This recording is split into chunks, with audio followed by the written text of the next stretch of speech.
Hey everyone, Felix from Nintendo Live here, and today we're here to review Super Mario Party Jamboree, Nintendo Switch 2 Edition plus Jamboree TV. Yes, it's a meaty title for a meaty game. This review was written by the wonderful PJ O'Reilly and has been adapted into this video by me.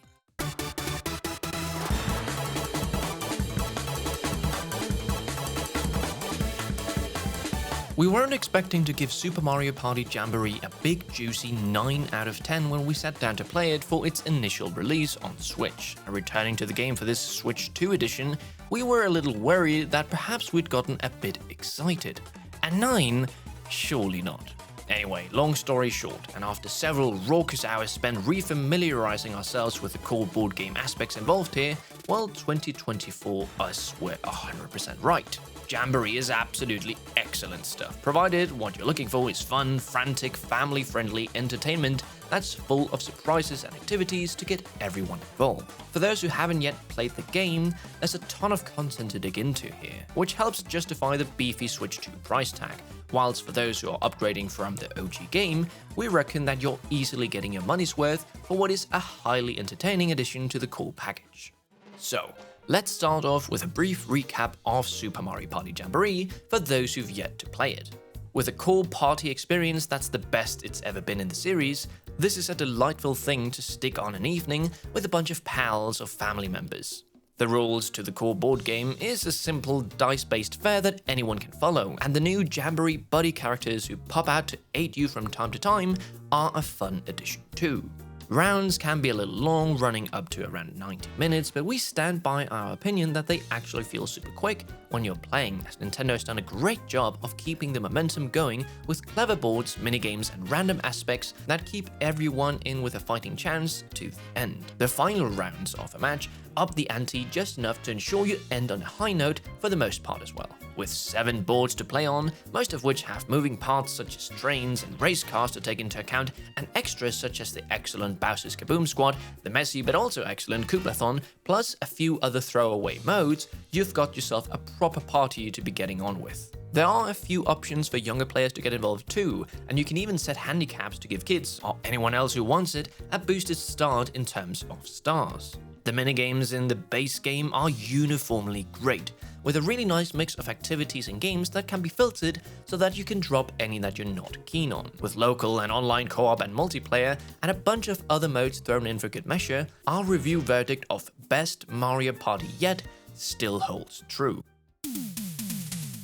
With this Jamboree TV edition for the Switch 2, the changes to the vanilla games start as soon as you boot up, with a choice of the original or Jamboree TV to be made first of all. Jumping into the base game, nothing has changed, right down to, it seems, the crispiness of the textures and resolution, as this older mode is slightly blurrier and not as slick as the newer edition, which is a bit surprising, but does hammer home that this new content is a properly separate thing. Digging into Jamboree TV itself then, essentially it utilizes the new features of the Switch 2 console, the camera, mic, and mouse to be specific, to deliver a bunch of new game types housed in a flashy TV show format, which allows for new forms of silly fun. Honestly, some of the biggest laughs we've had so far have come from just pulling faces and watching the others' expressions as they appear out of green pipes in a studio full of Mushroom Kingdom folk. It's highly amusing, even before the actual minigames get started, and it's a superior way to present the party overall, to the extent we hope Nintendo sticks with it going forward. Of course, playing a minigame, especially if it's decent, is enjoyable enough as it is, but seeing your face above your chosen Nintendo avatar, seeing the reactions of your fellow players as they win or lose, really does add to the fun. It's not going to be the same with randoms online, to be fair, but it's an exquisite thing when playing with your nearest and dearest, and that's what the Big N is really aiming at. In terms of presentation, Jamboree TV gives a nice uplift to the resolution, clarity and sharpness of the image. The whole thing feels super smooth and responsive in both docked and handheld mode, and we're sure that there are new volumetric lighting and reflection elements added across the boards, as it all looks much fancier than we remember, with reflective floors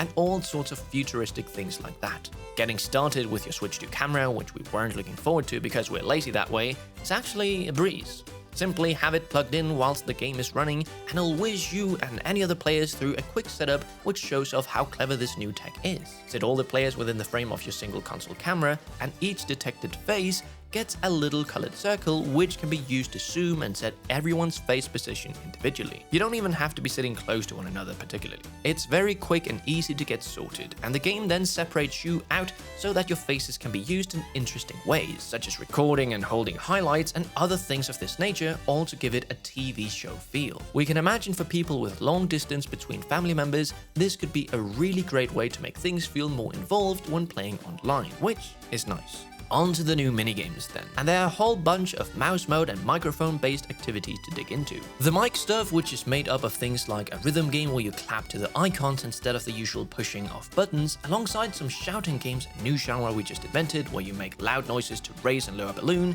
charge a car's turn boost and so on, are fun, and even more fun when you realize that you can say anything and don't stick to the words that they use in game. However, and we're truly shocked to be saying this, it's actually the mouse mode stuff that's the real draw. We totally didn't expect to be using the mouse for minigames. It seemed like something that was going to be a real bother. But it turns out that the likes of air hockey, bomb throwing, and mail sorting minigame, dominoes, one of those electric current type maze deals, they are, by and large, really good, especially when all your silly big faces are on the screen at the same time. Is it going to revolutionize gaming? No, it's not, but we were having a great time anyway. These new ways of playing are fun, and they give you around 20 new games to add to an already huge collection from the OG release. More interestingly, in the long run perhaps, are the new ways to play that are also included for Mario Party in Jamboree TV mode. Here you can choose from new tag team and frenzy rule sets. Frenzy makes for shorter matches that get to the face-off and final run excitement quicker, whilst also adding lots of duels and ways to lose and gain coins quickly. Tag Team adds together dice and rally spaces, alongside a few other wrinkles that sees pairs collect and share coins, stars, and items as they attempt to best another duo. It's all good stuff that serves to add plenty more life to an already jam-packed experience. Apart from this, yes, there is more, you also get a Carnival Coaster mode, which serves as a light gun style shooter that's decent, even better with a PAL, so that you can shoot out on either side of your coaster cabin. You also have Bowser Live, which gives you a balancing game, coin collecting, and some very silly bits where you have to shout compliments at Bowser, since it's its own evil version of the main Jamboree TV event. Again, it's all very throwaway, but also very fun, thanks to that camera and Joy-Con tech that nails both sound and motion inputs really well. So in conclusion, Super Mario Party Jamboree Nintendo Switch 2 Edition plus Jamboree TV overall is a fantastic addition to an already cracking party game. The price may seem a little steep for new players, but this really is a huge package of family good times with all of this new stuff added. Still not quite the measure of a perfect 10 out of 10, although it's very close, this bumper package is easily the best Mario Party game Nintendo has given us thus far, and one of the most effortless ways to have a great time with family and friends on Switch 2.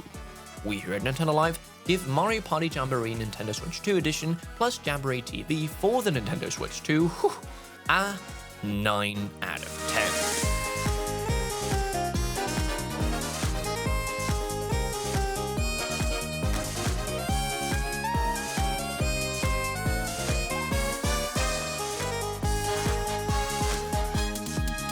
And with PJ's lovely review come to an end, it's now time for Felix's personal thoughts. Now, if you know me, I am a massive Mario Party fan, and, well, this Nintendo Switch 2 edition, I think it's the most fun I've ever had with Mario Party to date. The addition of the camera, I think, is a wonderful addition that's just really fun to make faces when you get a star, or when other crazy shenanigans happens. Everything can happen in these games. There was one instance where we were all battling to get Mario as a Jamboree buddy, and his minigame is actually 3 minigames where you're battling out to get the most points based on how you finish in each of the games. Now that is the footage you're seeing right now, and my god, how this clip ends, you have to watch to the end of the video. It is absolutely insane. I've never seen anything like it, and that is what I love about Mario Party. I love the new rule sets here. Frenzy rules, it's just a really nice short burst of fun. In the start, you get 50 coins, you get a double dice, you get a star, and then there's also home stretch events since it's only 5 turns. So not only were the blue spaces 6 and the red spaces -6, we got an effect so that everything was doubled. So blue spaces were 12 coins and red spaces were -12 coins. Yeah, it was super frantic. But my favorite way to play is in the tag team rule set, 2 versus 2. It is just Mario Party to perfection, I think. If you don't like the Jamboree buddies, well, fret not, because in this mode, they are not there. Because, well, you have a teammate, that's kind of like your buddy in a way, because here you share coins and you share stars. You also share items, which is a really nice mechanic. Now, you can still get the effects of a Jamboree buddy with add together dice, because you will summon your teammate to you, you will both roll a dice, and then you can do everything twice, just as you could with a Jamboree buddy. Also, the addition of the camera, I didn't think would be so significant, but I actually have some value for my camera now. It's really fun to see the other players on the actual screen. I mean, you can just look to the side and that's fun and all, but seeing it in the minigames, and I think it's implemented really well. Yeah, I'm just really stoked about this whole experience. Now, there are a few things that I do want to highlight, and that is not all the modes from the Switch 1 version of Mario Party Jamboree are enhanced in this Switch 2 version. Now, I thought it would be exactly the same game with just enhanced graphics and then a new island or two, kind of like DLC, but no, these are two different modes. You have the original Mario Party Jamboree, and in there, well, you can play all the modes, but it does look a little bit fuzzy. And then in the Jamboree TV, you can play normal Mario Party, you can play the mini-games, and then you have 2 new modes. But you can't play Bowser's Kaboom Squad or Kooplathon, just so you are warned. Also, the new rule sets seem to have replaced the Pro rules, which were on the Switch 1 version. Yeah, there's just simply no way to do it in the Nintendo Switch 2 version, which I think is a real shame. But besides that, if you've already bought Mario Party Jamboree, this upgrade is a no-brainer. I haven't even touched on the minigames, but the way they use the mouse works extremely well, and I'm tempted to go out and buy another set of Switch 2 Joy-Cons so I can play with these minigames on when having 4 people in the session. And even if you don't have the original one and you have to go out and buy the whole package in itself, I still think it's definitely worth it. You get so much bang for your buck, and it's the perfect party game for when you have friends or family over. But what do you all think? Are you gonna go out and get this Switch 2 edition? Really should. Well, let us know down in the comments below. And if you enjoyed this review, don't forget to check out our website, NintendoLife.com, where you can find all sorts of reviews like this one, but in written form. Stay safe, and we'll see you in the next one. Felix from Nintendo Life,